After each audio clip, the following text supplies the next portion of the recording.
SP sir इस्लाम में पढ़ो है, फिर वो धर्म का रहे या विज्ञान का रहे, सारा इल्म सारे ज्ञान को लेने का आदेश है, अलग नहीं है। वो तो आपकी व्यवस्था ने अलग बना दिया उसको, लेकिन इस्लाम बोलता है पढ़ो सीखो, पढ़ने के लिए बोला गया है।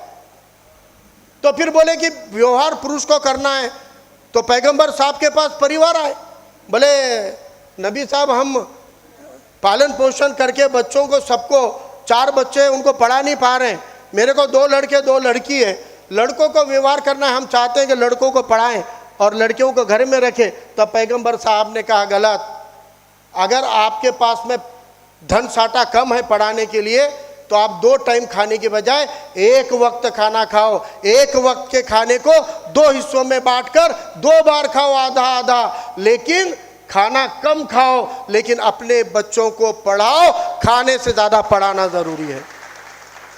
वो चले गए, फिर कुछ साल के बाद आए, बोले साहब हम सुबह जितना पकाए वही आधा रख के आधा शाम में खा रहे थे, अब बच्चे बड़े हो गए, भूख बढ़ गई, अब उतने में नहीं हो रहा है, तो क्या अब हम लड़कों को पढ़ा के लड़कियों को पढ़ाना बंद कर दें?